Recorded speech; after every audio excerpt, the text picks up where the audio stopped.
할렐루야. 오늘도 귀한 수요예배에 오신 여러분을 주님의 이름으로 환영하고 축복합니다. 우리 시간 함께 예배를 위해서 기도하기 원합니다. 함께 기도하실 때 오늘 드려지는 이 예배가 진정으로 하나님께서 기뻐 받으시는 예배가 되어질 수 있도록 우리 마음을 모아 함께 기도하고, 또 주님께서 우리를 통해 놀라운 일을 이루실 것을 우리가 기대하며 함께 예배를 위해서 간절히 기도하도록 하겠습니다. 함께 기도하겠습니다.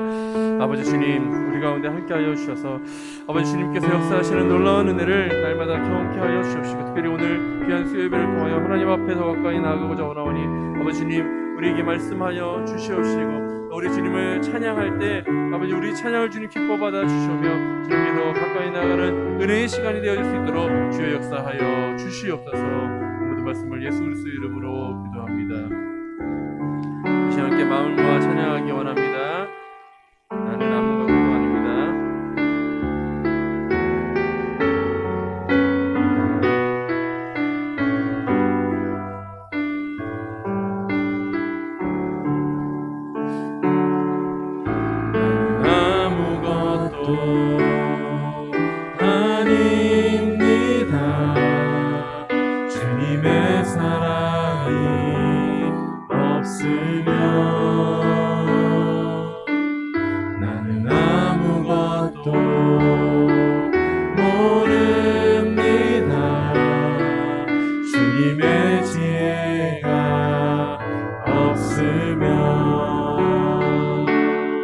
나는 아무것도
한번 찬양합니다. 나는 아무것도 아닙니다. 나는 아무것도 아닙니다. 주님의 사랑이 없으면 나는 아무것도 모릅니다. 주님의 지혜가 없으면 나는 아무것도 못합니다. 나는 아무것도 못합니다. 주님의 능력이 없으면 나는 한순간도 못 삽니다. 주님의 생명이 없으면 이제 내가 사는 것 아니요 그리스도 내 안에 사시니 오직 그의 생명이 나의 생명 나의 모든 날들도 주의 것 나는 오직 한 분 바랍니다. 나의 아버지 나의 구원 나의 주 이제 내가 사는 건 아니요 이제 내가 사는 것 아니요 그리스도 내 안에 사시니 오직 그의 생명이 나의 생명 나의 모든 날들도 주의 것 나는 오직 한 분 바랍니다. 나의 아버지 나의 구원 나의 주 이 시간 다시 한번 기도하기 원합니다. 기도할 때 아버지 하나님 오늘도 이 귀한 예배를 통하여 하나님께서 들려주시는 은혜의 말씀 그 성령의 능력을 경험할 수 있도록 도와주시고 말씀 전하시는 귀한 목사님을 통하여 능력의 말씀이 선포되어지는 축복의 시간이 될 수 있게 해달라고 다시 다같이 마음을 모아 기도하도록 하겠습니다. 같이 기도하겠습니다. 아버지 주님 오늘 이 귀한 수요예배에 저를 부르시고 인도하여 주셔서 아버지 하나님의 귀하신 은혜의 말씀을 들려주시니 감사합니다. 아버지 주님 아버지 귀한 담임 목사님을 통하여 선포되어지는 말씀이 진짜 우리의 모든 영혼을 깨우고 새롭게 하는 놀라운 능력의 말씀이 되어질 수 있도록 인도하여 주시옵시고 말씀대로 살아감으로 말미암아 이제 하나님께서 역사하시는 것을 경험하는 저희 삶이 되어질 수 있도록 함께하여 주시옵시고 늘 주님의 도우심과 그 은혜 안에 살아가는 그들 모두가 되어질 수 있도록 주의 역사하여 주시옵시고 함께하여 주시옵소서. 인도하실 주님을 기대합니다. 함께하여 주시옵소서. 아버지로 인도하여 주시옵소서.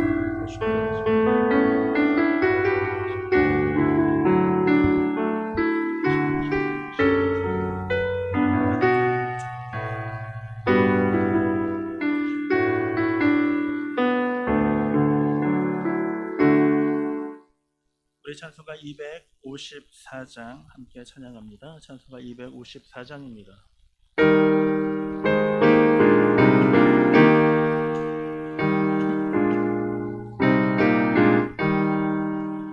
내 주의 보혈은 정하고 정하나 내 죄를 정케 하신 주 날 오라 하신다 내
주소서.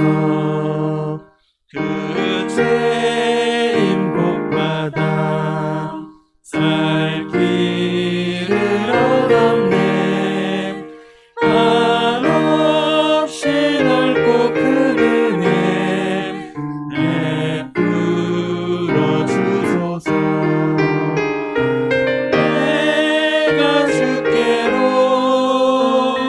지금과 오니 십자가의 보혈로 날 씻어 주소서. 그 피가 맘속에 큰 증거됩니다. 내 기도 소리 들으사 다 허락하소서. 내가 주께로 지금과 오니 십자가의 보혈로 날 씻어 주소서. 아멘. 이 시간 예배를 위하여 박형진 집사님 기도하여 주시겠습니다.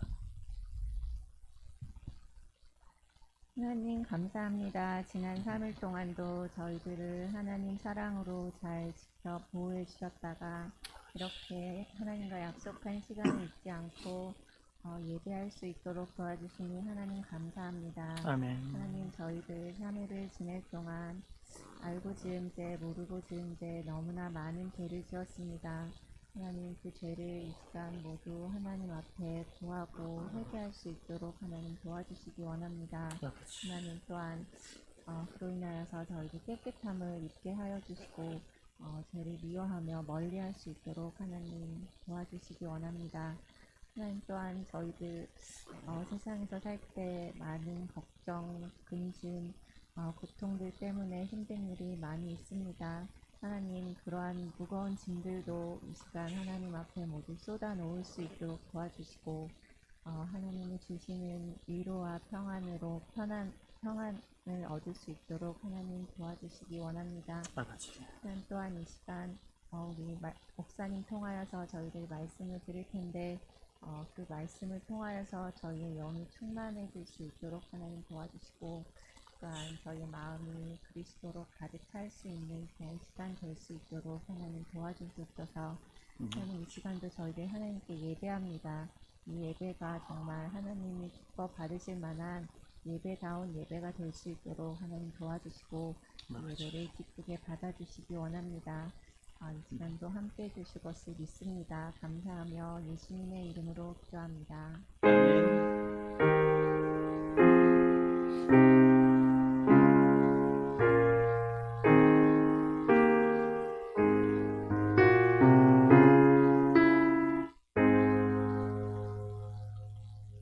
오늘 주시는 말씀은 구약성경 아모스 8장 1절로 마지막 14절까지 말씀을 보도록 하겠습니다. 아모스서 8장 1절로 14절, 제가 갖고 있는 구약성경은 1282면입니다. 아모스서 8장 1절로 14절까지 말씀 함께 읽도록 하겠습니다. 주 여호와께서 내게 이와 같이 보이셨느니라. 보라, 여름과일 한 광주리이니라. 그가 말씀하시되 아모스야, 내가 무엇을 보느냐?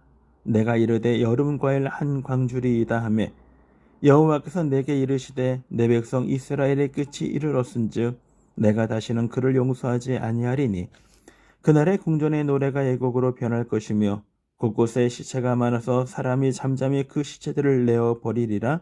주 여호와의 말씀이니라. 가난한 자를 삼키며 땅에 힘없는 자를 망하게 하려는 자들아, 이 말을 들으라.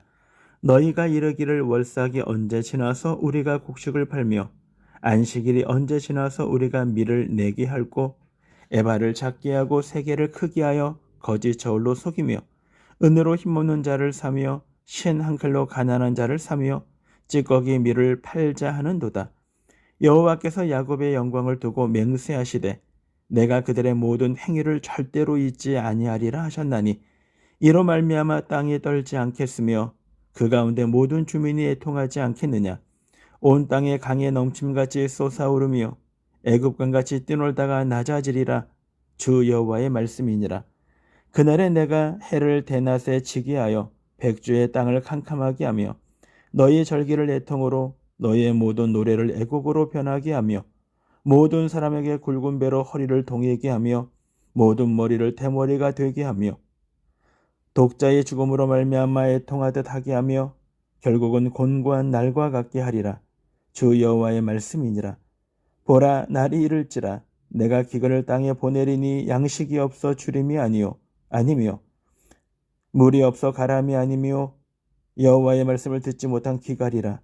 사람이 이 바다에서 저 바다까지 북쪽에서 동쪽까지 비틀거리며 여호와의 말씀을 구하려고 돌아다녀도 얻지 못하리니 그날에 아름다운 처녀와 젊은 남자가 다 갈아여 쓰러지리라. 사마리아의 죄된 우상을 두고 맹세하여 이르기를 다나 내 신들이 살아있음을 두고 맹세하노라 하거나 부엘사바가 위하는 것이 살아있음을 두고 맹세하노라 하는 사람은 엎드러지고 다시 일어나지 못하리라. 아멘. 오늘 아모스서 8장 1절로 14절의 말씀을 보면서 아모스 강의 15번째 이와 같이 보이셨느니라 라는 말씀으로 함께 말씀을 나누도록 하겠습니다. 우리는 지난 시간에 우리의 말씀들을 한번 생각해 봤으면 좋겠습니다. 이제 저희가 부목섬이랑 한 주씩 돌아가면서 하다 보니까 여러분들이 이제 말씀을 들을 때쯤 되면 여러분들이 망각의 은혜를 받아서 잊어버릴 것 같아가지고 우리 지난주에 몇 가지 재앙에 대해서 생각해 봤냐면 세 가지 재앙에 대해서 재앙이 아니라 환상에 대해서 우리가 함께 생각해 봤습니다. 혹시 첫 번째가 뭔지 아시죠? 첫 번째가 메뚜기 환상이었습니다. 하나님이 모든 지면에 풀난 모든 것들을 메뚜기가 와서 다 먹어버리는 환상을 보게 하셨습니다. 두 번째 환상은 불의 환상이죠. 동쪽에서 뜨거운 바람이 불어와서 모든 초목들을 다 태우는 환상을 주님이 보게 하셨습니다. 그리고 세 번째 환상이 다림줄에 대한 환상입니다. 자, 우리는 이 세 가지 환상을 보면서 앞에 두 개의 환상이 세 번째 환상과 다르다라는 이야기를 우리가 함께 나눴습니다. 첫 번째, 두 번째 메뚜기와 그리고 불의 환상 같은 경우는 어떤 일들이 벌어지냐면 아모스가 하나님을 향하여 부르짖어 기도합니다. 그랬더니 하나님이 그 뜻을 돌이키셨다라고 우리들에게 말씀하셔요. 그리고 세 번째 환상은 하나님이 돌이키지 않겠다라고 말씀하십니다. 그 이유를 우리가 어떻게 생각하냐면 다림줄은 우리가 잘 설명을 드렸던 것처럼 집을 질 때 필요한 것이죠. 수직에서 위에 중심을 두고 밑으로 내려서 그 줄대로 벽돌을 쌓거나 어떤 담을 쌓도록 되어 있는 것이죠. 주님의 공의와 정의로 다림줄을 내려서 이스라엘 백성들을 바라보니까 그들의 인생의 삶의 모습을 삐뚤삐뚤하고 하나님의 말씀대로 삶을 살아가지 못하는 모습을 보면서 주님이 더 이상 용서하지 않겠다라고 말씀하셔요. 근데 왜 아모스는 첫 번째와 두 번째 환상과 달리 세 번째는 기도하지 않았을까라는 것입니다. 우리는 그 이야기를 창세기 18장에 대한 이야기를 함께 생각해 봤어요. 아브라함이 자신의 조카 롯을 살리기 위하여 하나님께 간구를 합니다. 하나님이 소돔과 고모라를 멸하실 때 그 땅에 그 성에 의인이 50이 있으면 멸하시겠습니까? 라고 얘기할 때 하나님은 의인 50으로 인하여 멸하지 않겠다라고 말씀하시죠. 이것이 10명까지 내려옵니다. 아브라함이 10명까지 내려왔다가 더 이상 하나님 앞에 기도하지 않아요. 왜요? 아브라함이 볼 때도 의인 10명조차 그 땅에 있지 않는 것에 대한 그 땅의 패역함을 바라보았기 때문입니다. 왜 아모스가 기도하지 않았을까? 아모스는 도무지 하나님의 기준으로 바라볼 때 그들은 하나님 앞에 용서를 구할 수 있는 단계를 지나쳐 버렸기 때문인 것입니다. 아모스는 기도하지 않았다라는 것을 우리들에게 이야기합니다. 그런데 또 하나의 슬픈 사건이 우리 7장에 기록이 되어 있었습니다. 그것은 뭐냐면 선지자 하나가 아모스에게 왜 유다 땅의 출신의 선지자가 이 땅에 와가지고 왜 우리를 힘들게 하느냐라고 이야기합니다. 네가 이야기하는 말에 우리 왕이 기분 나빠하니까 너 여기서 선지자 하지 말고 가라고 이야기하죠. 아마샤라는 선지자입니다. 이 아마샤는 직업이 선지자입니다. 그는 그의 사역이 선지자가 아니라 직업이 선지자예요. 그는 이 일들을 통하여 선지자의 일들을 통하여 자신의 입에 풀칠하기를 바랬고, 그리고 이 사역을 통하여 자신이 유익을 얻기를 원했던 선지자입니다. 그래서 아모스를 동일하게 본 거예요. 그래서 너의 직업, 너 예언을 이 땅에서 하지 말고 네 땅 가서 해. 그러면서 너는 입에 먹을 것을 먹어라고 이야기합니다. 그때 아모스가 아마샤에게 하는 말이 그거예요. 나는 선지자가 아닙니다. 당신이 말하고 있는 그 선지자는 나는 아닙니다. 우리 아버지도 선지자가 아니었습니다. 나는 목자요, 나는 뽕나무를 재배하는 사람입니다 라고 이야기를 해요. 그러면서 하나님의 말씀을 이야기를 해요. 선지자가 무엇일까? 선지자는요, 사람이 듣기 좋아하는 말을 하는 것이 아니라 그 사람에 꼭 필요한 하나님의 말씀을 전하는 것이 선지자의 역할이에요. 선지자는 나에게 돈을 주니까, 나에게 먹을 걸 주니까 왕에 붙어서 기생하면서 왕의 자리에, 왕이 좋아하는 이야기를 하는 것이 선지자가 아니라, 왕이 하나님 앞에 올바르지 못하면 그 올바르지 못한 것을 분명하게 이야기하는 것이 선지자의 역할이었다는 것입니다. 그런 면에서 나는 아마샤 당신과 같은 동일한 선지자가 아닙니다.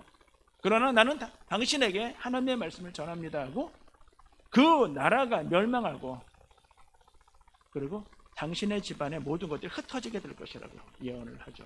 그것이 우리 지난주에 우리가 함께 생각해봤던 것입니다. 오늘 말씀입니다. 오늘은 네 번째 환상에 대해 우리들에게 8장 1절부터 14절까지 말씀을 하고 계십니다. 그 환상이 여름 광주리 안에 여름 과일이 채워져 있는 환상이었음을 우리들에게 이야기하고 있죠. 1절에 보면 주 여호와께서 내게 이와 같이 보이셨느니라. 하나님이 보여주셨다. 보라. 그러면서 여름 과일 한 광주리이니라. 여름 과일 한 광주리. 여러분 어떤 의미가 생각이 납니까? 저는 이 말씀을 처음에 대했을 때는 여름 과일 한 광주리가 어떠한 저주나 책망에 대한 이야기보다는 뭔가 축복과 은혜를 주는 것처럼 느껴졌어요. 여름에 나는 과일들, 6월에 뭐가 나죠? 복숭아가 6월에 나나요? 복숭아. 뭐 7월이면 수박, 또는 이제 8월이면 이제 사과들이 나오기 시작하고. 하여튼간 여름에는 참 먹을 것들이 많은 것 같아요. 그런데 이런 여름 과일이 한 광주 안에 가득 담겨 있는 환상을 아모스에게 하나님이 보여주셨다라는 것입니다. 근데 이 아모스는 이 환상을 보자마자, 이 이야기를 듣자마자 아모스는 기겁을 해요. 우리와의 차이라는 것입니다. 자, 여기 보면은 제 영어 성경에 보면 이렇게 되어 있습니다. A basket of ripe fruits라고 되어 있어요. 그러니까 여기서 ripe라는 것은 익었다라는 것이죠. 익은 과일이에요. 우리는 그냥 익은 과일, 그냥 잘 익은 과일 그렇게 생각을 하죠. 그런데요, 이 카이체라는 단어예요. 히브리어 단어. 이 단어는요, 과일이라는 뜻도 있지만 또 한 가지는요, 끝, 이제 끝이라는 뜻도 포함이 되어 있어요. 근데 이 말씀을 2절과 연결해서 보면 2절에는 이렇게 말씀을 하고 있습니다. 그가 말씀하시되 아모스야 내가 무엇을 보느냐? 내가 이르되 여름 과일 한 광주리이다 하매 여호와께서 내게 이르시되 내 백성 이스라엘의 끝이 이르렀음즉 내가 다시는 그를 용서하지 아니하리라 라고 말씀하죠. 히브리어 단어에는 과일이라는 여름 과일이라는 뜻도 있지만 끝이다 라는 뜻도 있어요. 근데 왜 이렇게 말씀을 기록하게 되었을까? 차라리 끝이다 라고 이야기를 하거나 종말에 대한 이야기를 하지 않냐고 왜 여름 과일이라고 얘기를 하느냐라는 것. 이게 히브리어의 특성이에요. 이중 표현이라고 그래요. 쉽게 얘기하면 겉으로 보여주는 내용과 그 속에 담긴 뜻은 전혀 상반적일 때 쓰는 표현이에요. 겉으로는 아름다워 보이지만 그 결과는 전혀 다른 것을 표현할 때 이 이야기를 하고 있다는 것입니다. 결국은 하나님은 지금 이스라엘 백성들에게 네 번째 환상을 보여주면서 하시는 말씀은 무엇이냐면 너희는 이제 돌이킬 수 없는 길을 강을 건넌 거다라는 이야기들을 하고 있다는 것입니다. 주님이 너희를 이렇게 할 수밖에 없어라는 사실을 이제 우리 뒤에 이어서 우리들에게 계속 이야기해 주고 있는 것입니다. 이런 표현은요, 예레미야에도 표현이 되어 있습니다. 미가서에도 표현이 되어 있는데, 선지서에 많이 표현이 되어 있는데, 그 중에 예레미야 24장 1절에 보면 바벨론 느부갓네살 왕이 유다 왕 여호야김의 아들 여고냐와 유다 고관들과 목공들과 철공들을 예루살렘에서 바벨론으로 옮긴 후에 여호와께서 여호와의 성전 앞에 놓인 우화가 두 광주리를 내게 보이셨다라고 이야기해요. 미가서 7장에도 이와 비슷한 이야기를 해요. 심판을 이야기하면서 여름 광주리, 과일 바구니 이렇게 표현을 해요. 근데 특별히 여기 나오는 예레미야에 나와 있는 예레미야가 환상을 본 거에는 두 가지의 바구니가 등장을 해요. 하나의 바구니는 좋은 말로 얘기하면 좋은 바구니고요. 좋은 과일이 담은 바구니고, 두 번째는 좋지 않은 것들이 담겨 있는 바구니였다는 것입니다. 예레미야는 이 두 가지에 대한 이야기를 하면서 두 광주리가 앞에 있다라고 이야기를 하는데, 그 첫 번째 광주리, 좋은 광주리는 어떤 것이냐면 느부갓네살의 침공에 와서 그들이 이제 바벨론으로 넘어가게 되는 그 여정 속에 어떤 이야기를 하냐면, 유다에서 끌려간 사람들, 그곳에서 포로된 사람들은 좋은 여름 광주리고, 그리고 나쁜 광주리는 무엇이냐면 유다에 남겨진 사람 또는 애굽으로 피신한 사람, 이렇게 표현하고 있습니다. 우리는 선뜻하게 이것이 왜 좋은 광주리고 포로로 끌려간 것이 좋은 광주리인가? 남겨진 것이 더 좋은 광주리고 끌려간 것이 나쁜 광주리가 아닐까라고 생각하는데, 하나님에 대해서는 전혀 달라요. 뭐라고 얘기를 하냐면, 예레미야가 이렇게 얘기합니다. 그들은 포로로 끌려갔지만 그들이 그곳에서 하나님의 보호하심을 받고 하나님이 그들을 이 땅으로 되돌려 보내주시는 은혜를 얻게 된다는 거예요. 지금은 힘들고 지금은 포로지만 하나님이 그들과 함께 계시는 것, 그것이 그들에겐 좋은 것이다라는 거예요. 두 번째, 포로로 끌려가는 것들을 피하여 이 땅에 남겨지거나 내가 살기 위하여 애굽으로 피하여 간 사람들은 지금은 편할지 모르지만 그들은 뭘 맛보지 못하냐면 하나님의 은혜를 맛보지 못한다는 거예요. 내 힘으로, 내가 노력으로 난 이렇게 이뤘어, 이것은 결과적으로 좋은 광주릴 수 없다라는 것입니다. 이것이 예레미야의 이야기예요. 그 말에 비추어 본다면 지금 우리가 인생의 삶을 살아가면서 어려움을 당하고 고통을 당하는 것, 그러나 하나님이 함께 계신다라는 걸 우리가 확신하는 것, 이것은 우리에게 축복일 수 있다는 것입니다. 왜요? 우리는 지금은 힘들지만 우리가 누구인 줄 알고 우리가 이 땅 가운데 누구로 삶을 살아갈 수 있는 비전과 목적을 바라볼 수 있기 때문이에요. 이것이 하나님의 축복이라는 것입니다. 그러나 내가 내 수단으로 내가 피하여 가고, 그리고 내가 내 노력으로 삶을 살아가는 것은 축복일 수가 없다는 것이에요. 왜요? 하나님이 나와 함께 계시면 그는 알지 못하기 때문입니다. 우리가 우스갯소리로 그런 이야기를 합니다. 고3이 되어서 공부를 하는데, 아빠, 저 좋은 대학 가고 싶어요. 그래? 의인아, 좋은 대학 갈 거야? 그러면 공부 열심히 해야지. 공부 열심히 하려고 저 당분간 예배 안 드릴게요. 그냥 온라인으로 드리고, 그리고 그냥 중고등부는 온라인 없잖아. 그럼 아빠 설교 그냥 집에서 듣고, 그리고 나는 그냥 열심히 하고 열심히 공부해가지고 좋은 대학 갈게요. 이게 축복이 아니라는 거야. 내가 오늘을 믿음 안에서 삶을 살아가고 하나님이 나를 함께 동행하시는 걸 내가 아는 것이 축복이라는 것이에요. 왜냐하면 내가 천하를 열고도 예수 그리스도를 얻지 못하면요, 우리는 저주예요. 내가 노력으로 뭔가를 얻었어, 하나님의 은혜가 아니야 라는 건 저주라는 거예요, 믿는 자에게. 그러면서 우리들에게 이렇게 이야기를 하면서 이 두 광주리의 예레미야는 이 두 광주에 대한 이야기를 하고, 아모스는 이 광주리에 대한 이야기를 하면서 1절 하반절에서 하는 말이 무엇이냐면 다시는 용서하지 않겠다라는 것입니다. 너희를 내가 간과하지 않겠어 라고 이야기를 하고 있는 것입니다. 그러면서 3절에 보면은 이런 말을 해요. 그날의 궁전의 노래가 애곡으로 변할 것이며 곳곳에 시체가 많아서 사람이 잠잠히 그 시체들을 내어 버리리라. 주 여호와의 말씀이라. 궁전의 노래가 애곡으로 바뀐대요. 궁전에 가면은, 저도 궁전에 안 가봤는데 궁전에 가면 그 당시에 보면 영화 속에 보면 왕이 들어오거나 장군이 들어오거나 좋은 일이 있으면 뭐 해요? 네. 모든 악기 동원하면서 춤추면서 막 기쁨으로 찬양을 해요. 찬양이 아니라 노래를 불러요. 근데 그 노래가 무엇으로 바뀐다고요? 네, 장례식에서 부르는 애곡으로 바뀌게 될 거예요. 그리고 시신이 만약 우리나라가 코로나가 창궐해가지고 사람이 죽었어. 그러면 우리는 어떡합니까? 장례 치러야죠. 근데 너무 많아. 시신들이 너무 많아졌어. 네. 장례를 치르지 못한다는 거예요.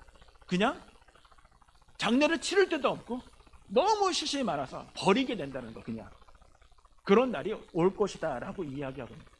이거는요 슬픈 일이에요. 일어나서는 안 될 일, 그 이야기를 지금 하고 있는 것입니다.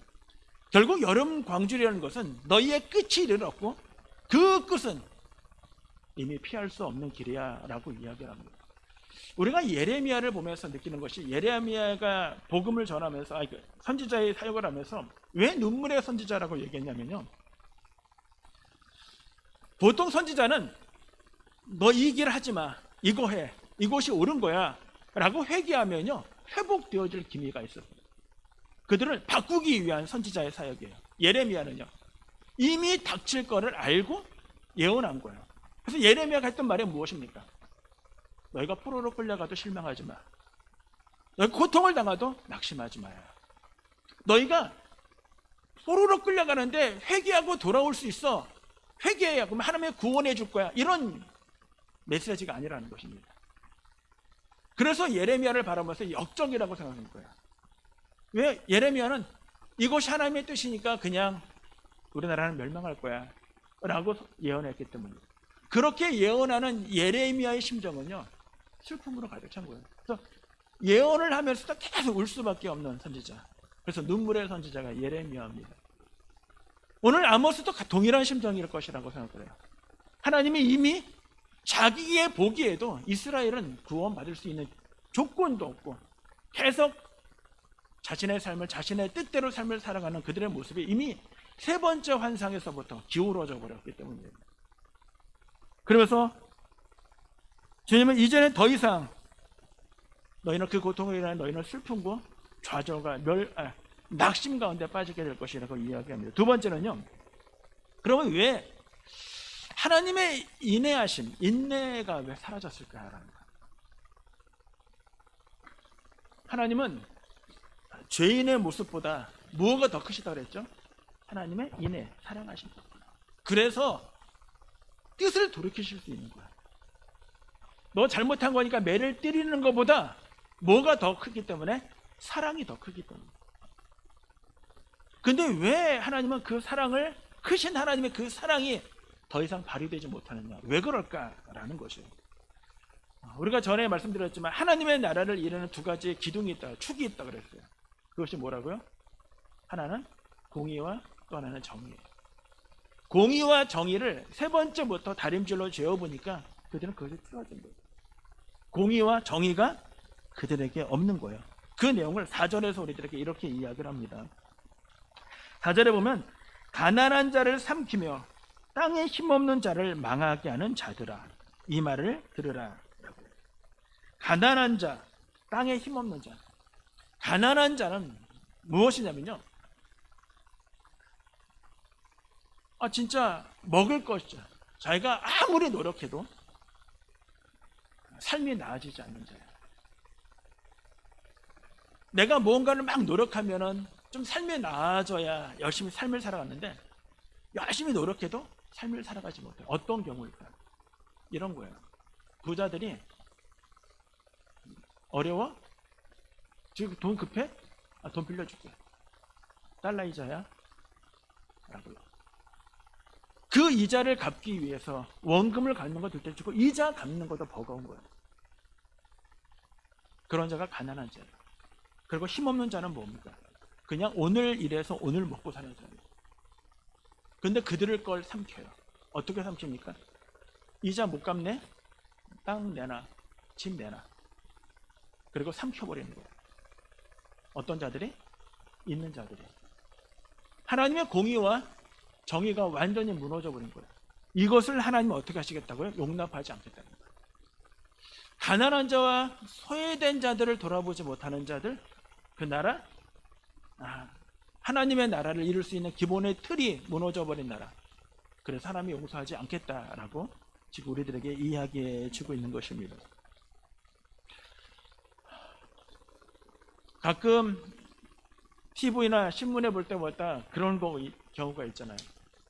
엊그저께도 여자가 앞에서 운전 미숙하다고 20대 남자가 가서 여자 차 앞에 대놓고 여자를 구타한 거. 그리고 경비원이라고 70대, 20대, 40대 젊은 남자가 70대 노인을 구타하고. 왜 그럴까? 힘이 없기 때문에. 그래도 된다라고 생각하기 때문에. 여러분, 행동 경제학에 보면요, 뭐가 있냐면 독재자 게임이라는 것이 있어요. 독재자 게임. 행동 경제학에서 실험을 했어요. 독재자 게임을 통해 가지고 사람들에게 10명을 모았습니다. 10명을 모아놓고 A팀, B팀 나눴어요. 그래서 A팀은 돈을 10만 원을 줬어요. B팀한테는 아무것도 주지 않았어요. 그러면서 질문한 겁니다. 10만 원 가진 사람은 이쪽에 점심때가 됐는데 뭐 먹으러 가야 되는데 이쪽에는 돈이 하나도 없어. 이쪽은 10만 원씩 갖고 있어. 자, 10만 원씩 갖고 계신 분들. 여러분들은 이쪽 우리 동일한테 얼마를 주시겠어요? 이게 얼마나 주실까요? 얼마를 줄 거라고 생각해요? 물론 우리 집사님들은 그래, 내가 양심은 없지만 50대 50, 5만 원씩 나눠. 착한 사람은 아니야, 난 4만 원 갖고 너무 많이 젊으니까 많이 먹어야 되니까 너 6만 원 가져. 이렇게 이야기할 줄 알죠. 평균적으로 얼마나 주는지 알아요? 2만 원이에요. 2만 원씩 줬대요. 자기는 8만 원 갖고 다시는 2만 원. 근데 룰을 바꿨대요. 왜냐하면 첫 번째 룰은 사람들이 보기에도 이것은 타인에게 얼마나 돈을 줄 것이냐라는 것을 묻는 것으로 파악하고 돈을 줬다라는 거예요. 두 번째 룰은 이거였어요. 이쪽에 10만 원, 이쪽에 2만 원을 줬어요. 그리고 빼앗을 수 있다. 여기가 갑이고 여기가 을이에요. 빼앗을 수 있다. 5명씩이니까 5명씩 3명은 2만 원마저 빼앗았대요. 심리학적으로요, 내가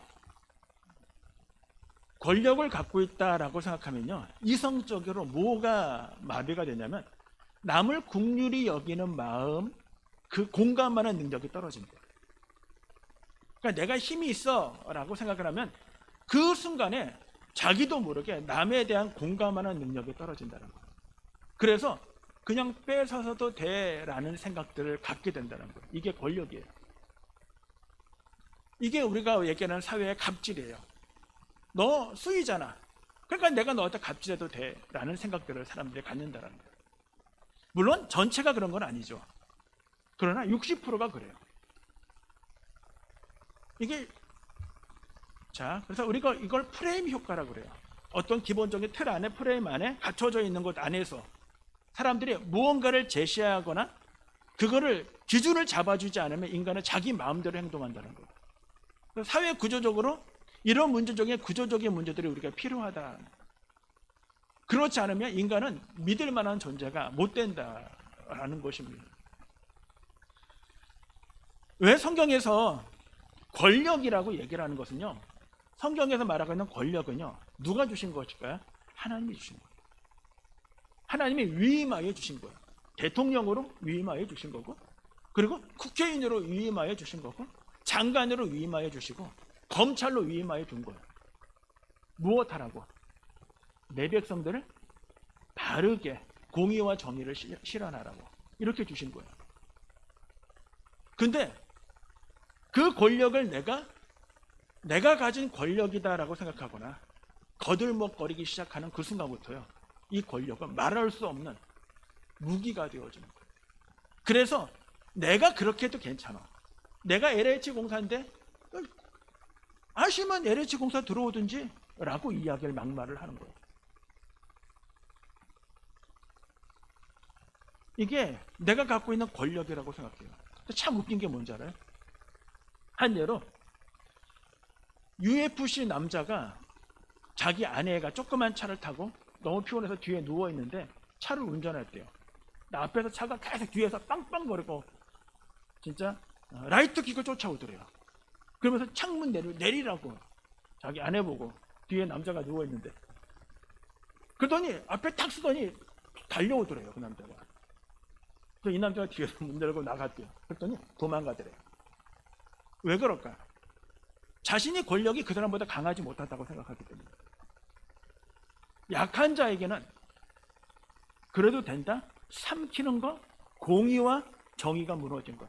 하나님이 이 세계, 이 시대를 용납하지 않겠다고 얘기를 합니다. 그래서 나라가 권력을 잘못 사용하면 우리는 잘못된 것입니다라고 얘기를 해야 돼요. 돌 던지거나 데모한다는 의미가 아니라 그거는 잘못된 것입니다라고 분명하게 우리는 의사를 얘기를 해야 돼요. 왜요? 대통령을 뽑는 힘은 누구에게 있기 때문에, 우리에게 있기 때문에. 어떻게 따지면요, 우리가 우리의 세금으로 그들을 돈 주고 나 대신 일을 하고 시키는 입장이에요. 그들은요, 유권자나 국민을 무서워해야 돼요. 그렇지 않으면 그들은 그것이 권력인 것처럼 마음껏 사용한다는 것. 그래서 힘 있는 자들에 대해 성경은 계속 이야기하고 있는 거예요. 그래서 예수님은 오히려 권력이나 힘 있는 자는 더 자신을, 그들을 나보다 더 나은 사람으로 여겨라. 그리고 너희는 오히려 그들을 뭐든지 섬겨라 라고 이야기를 합니다.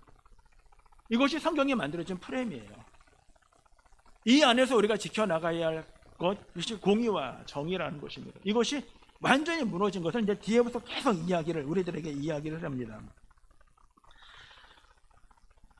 그래서 하나님은 그들에 대하여 용납하지 않겠다고 말을 합니다. 6절에 보면 은으로 힘없는 자를 사며 신 한 컬레로 가난한 자를 사며 찌꺼기 밀로 팔자 하는도다. 신발 한 컬레 값으로 사람을 사겠다는 거예요. 그래도 된다라고 생각하는 시대였다라고 이야기합니다. 그래서 하나님이 용서할 수 없다라는 것입니다. 그리고 이제 하나님이 계속 말씀하시는데 이렇게 7절부터 말씀하십니다. 여호와께서 야곱의 영광을 두고 맹세하시되 내가 그들을 모든 행위를 절대로 잊지 아니하리라. 야곱의 영광, 이것은 6장에 등장을 해요. 6장에 보면은요, 이 야곱의 영광에 대해서 우리들에게 8절에 6장 8절에 뭐 이렇게 얘기합니다. 만군의 여호와, 만군의 하나님 여호와의 말씀이니라. 주 여호와가 당신을 두고 맹세하셨느니라. 내가 야곱의 영광을 싫어하며. 이 야곱의 영광이 앞에 거예요. 뭐냐면 앞에 쭉 보면 이겁니다.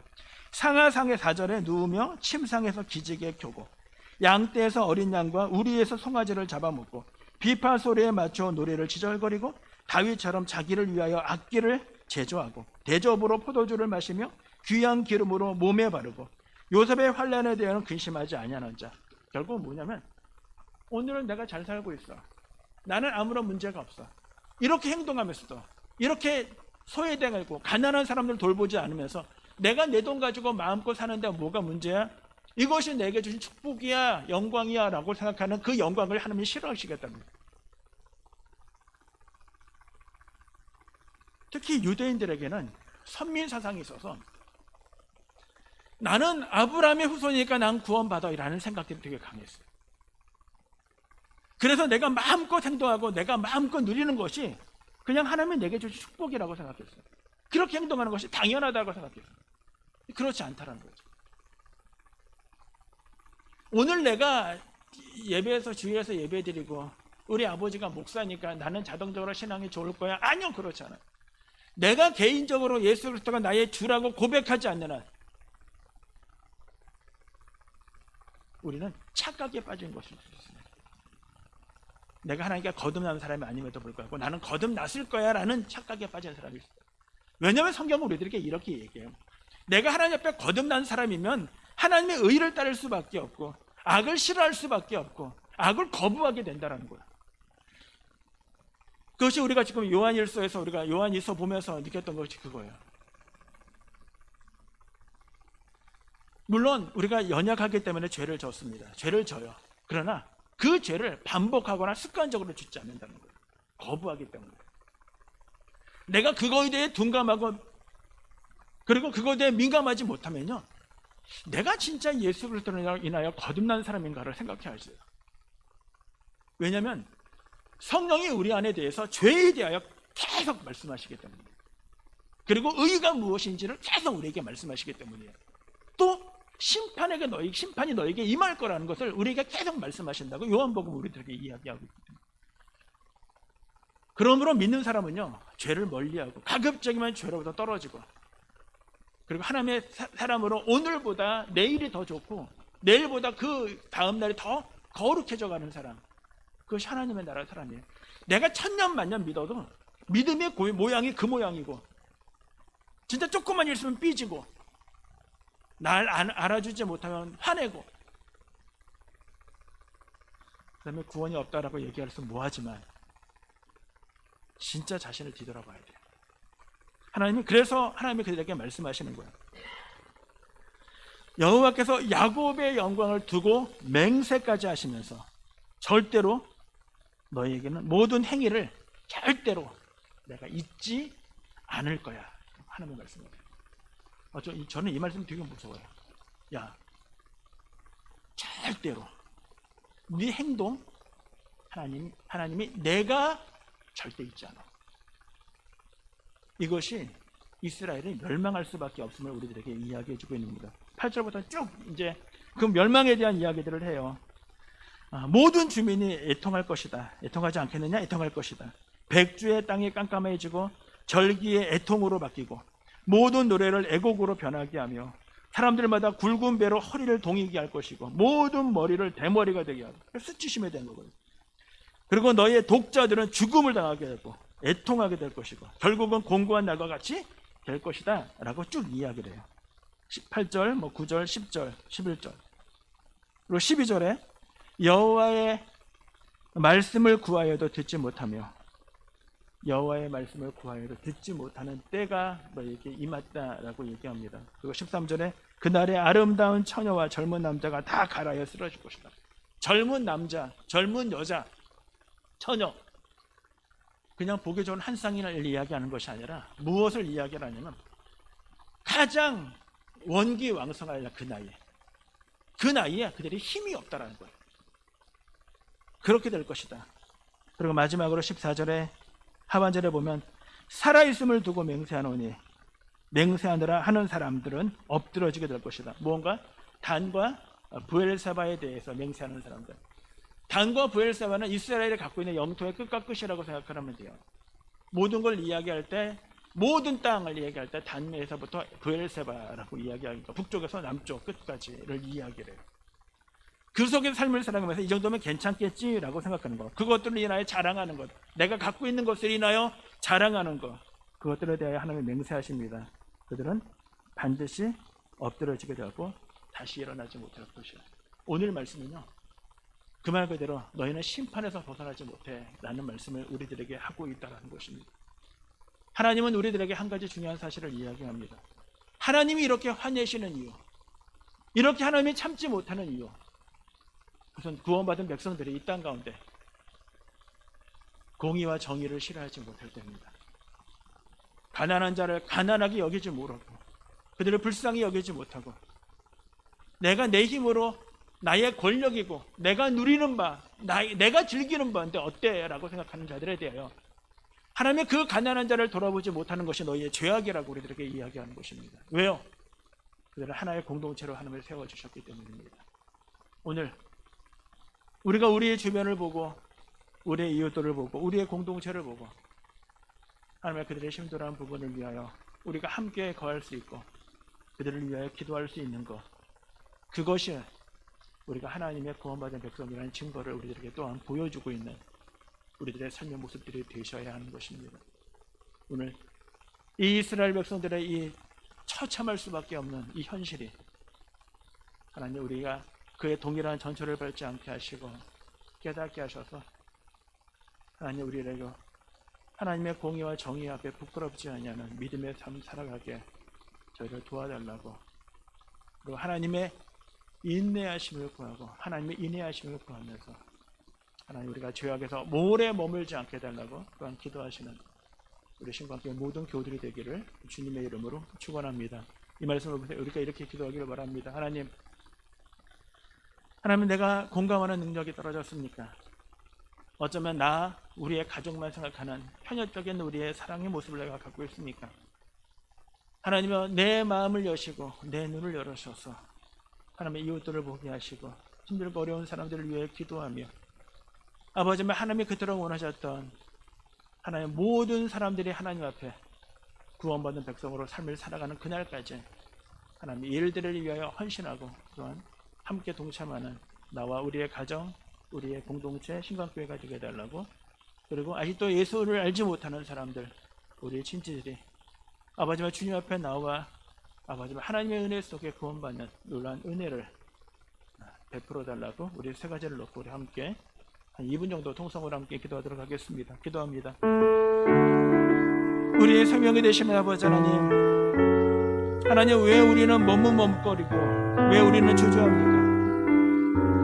우리의 현실 때문입니까? 아버지, 우리의 삶의 어려움 때문입니까? 하나님, 우리의 지식과 우리의 지혜가 아버지 우리를 행동하지 못하게 하는 이유가 무엇입니까?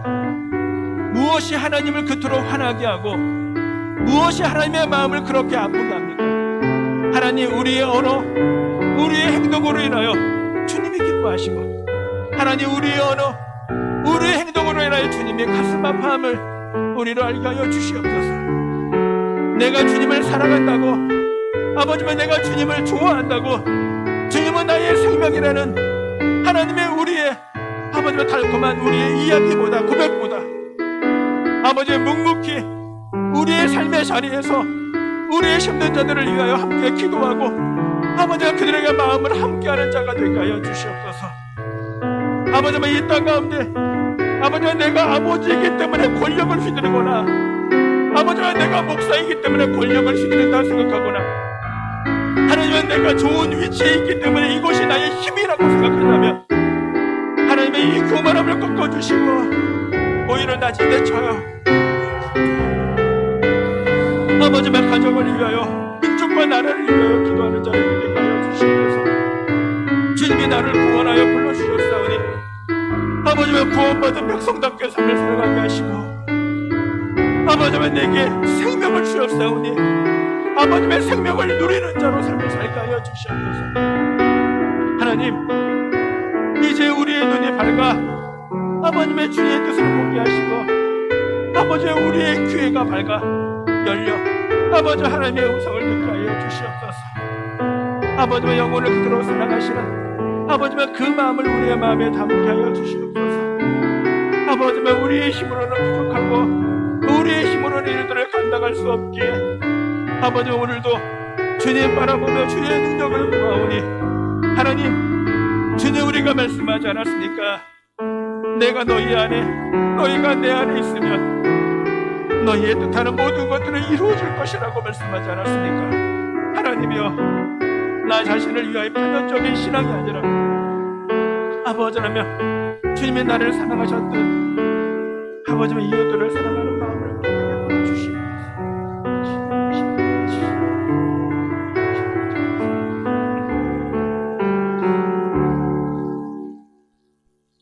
생명 되신 아버지 하나님, 오늘도 우리에게 말씀을 허락하여 주셨사오니 아버지는 보라라고 말씀하시는 그 말씀 앞에 하나님 우리의 눈과 우리의 마음이 열려지게 하시고 이 시대를 통하여 우리에게 말씀하시는 주님의 메시지를 들을 수 있도록 우리의 마음을 열어주시옵소서. 하나님, 우리가 무엇인 하나님의 우리로 인하여 주님 앞에 나가지 못하게 하는지 하나님 끊임없이 되돌아보게 하시고 아버지는 이 땅에 연연해야 하고 아버지는 이 땅에 소중한 것이라 생각하는 것이 아버지는 나 자신을 위한 것인지 아버지는 우리의 공동체를 위한 것인지 아버지는 다시 한번 생각해 볼 수 있도록 도와주시옵소서.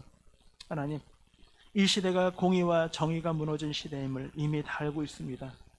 하나님, 그 공의와 정의를 이미 알고 있는 하나님의 사람들만이라도 아버님 하나님의 말씀 앞에 우리의 직장, 우리의 사회, 아버지와 우리의 나라 안에서 아버지 믿는 자들의 공의와 정의를 세워나가게 하시고 아버지 온전히 이 일들을 위하여 아버지 힘쓰고 애쓰는 주의 백성들 주의 자녀들 다 되게 하여 주시옵소서. 우리의 기도가 주님 앞에 올려드렸사오니 주님 응답하여 주시고 이 땅에 위로와 참된 치유와 참된 안식 있게 하여 주시옵소서. 예수님의 이름으로 기도드렸습니다. 아멘. 하늘에 계신 우리 아버지, 아버지의 이름을 거룩하게 하시며 아버지의 나라가 오게 하시며 아버지의 뜻이 하늘에서와 같이 땅에서도 이루어지게 하소서.